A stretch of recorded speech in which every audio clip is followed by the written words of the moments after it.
So yeah, the fourth shell has all of these types of subcompartments in it, but you wouldn't say that one subcompartment has the other subcompartment in it. That doesn't make sense. So it's not like a 2s also has a 1s in it?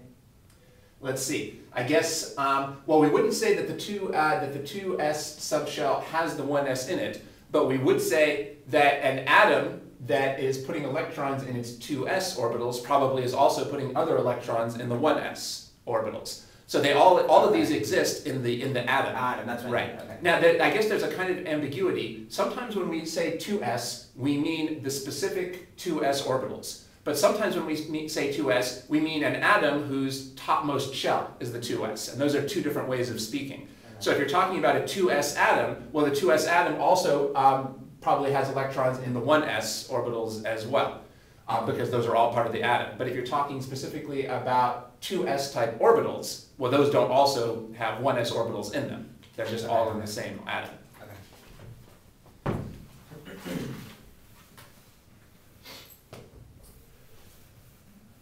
You were asking about so we should also talk about the numbers of nodes here. Okay. Now remember that the orbitals really just tell you where the electrons are likely to be found, because quantum mechanics is probabilistic. The shape is just the shape of where the electron is most likely to be found. Well, a node is where the electron has no probability of being found, where the wave function is 0, so there's no probability of finding it there. And so that's one big difference, as you talked about the different types of orbitals.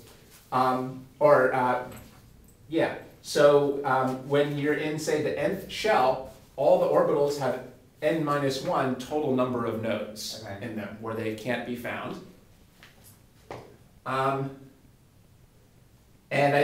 when I was looking at your exam, it looked like they also wanted you to know the difference between radial nodes and angular nodes. So n-1 is just total nodes. Right. L is equal to angular, and if you subtract L from n-1, that'll give you the radial.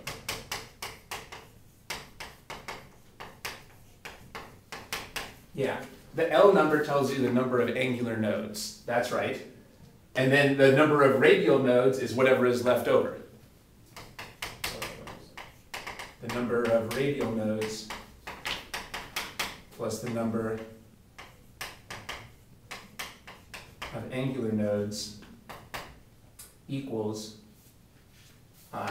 total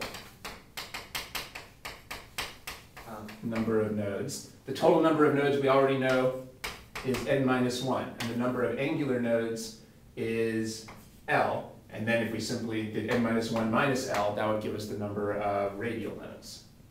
Okay.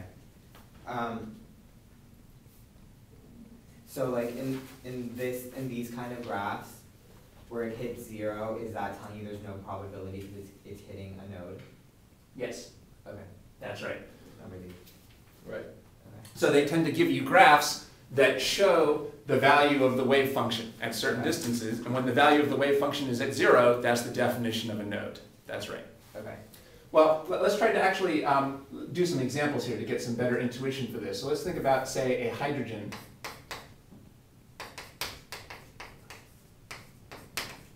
atom, say a neutral hydrogen atom. So how many electrons does that have? 1. Yeah, it has 1 electron.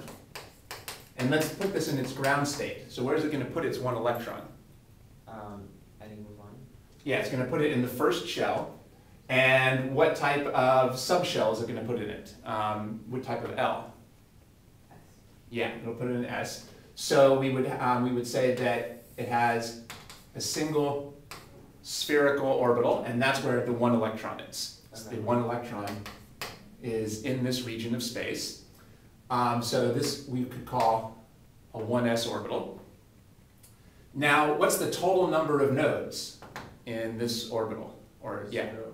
Yeah, because n here is 1, and n-1 would be 0. So there's 0 nodes. That means that there's nowhere where there's an exactly 0 probability of finding the electron.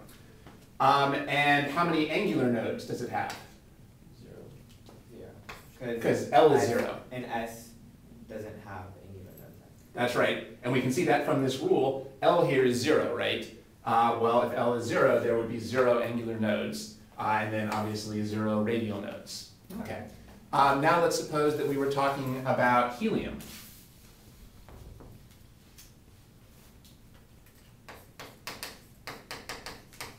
neutral helium.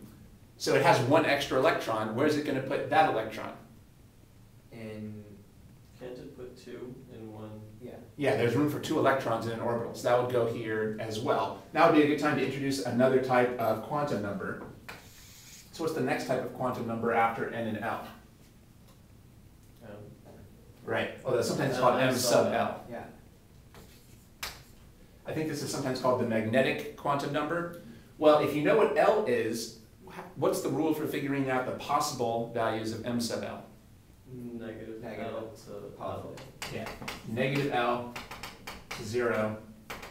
How do they like determine the the axes combination for n? Like how, like is it always the same thing just shown from a different angle, or do things actually change in the different like x, y, z? You know.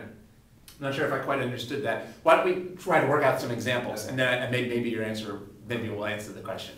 Okay, so for example, in this case, where we're in the 1s,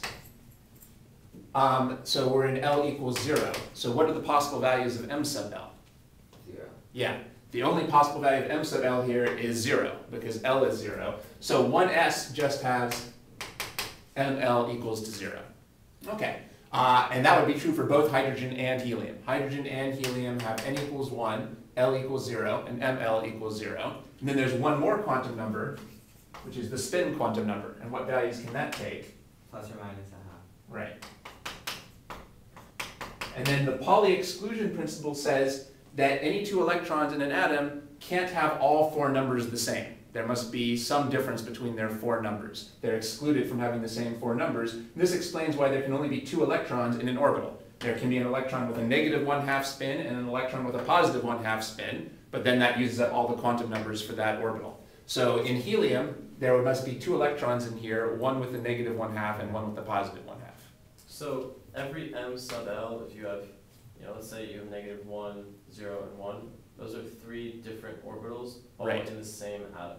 That's right. Let's go on to another example, and then that'll be a lot clearer. So now let's think about lithium, which has 3 electrons if it's neutral. So where's it going to put those 3 electrons? Well, 2 of the electrons, it can just put them in the same place as hydrogen. 2 of the electrons are going to go in this 1s orbital. Did you guys use electron configuration notation and write things like this in this term? Oh, you didn't use that in this course? Okay. But We did. Not yet. okay. But we could say that it has 2 electrons up here.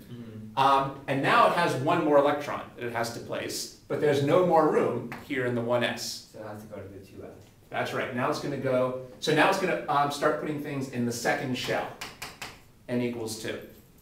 So now we're going to open up n equals 2.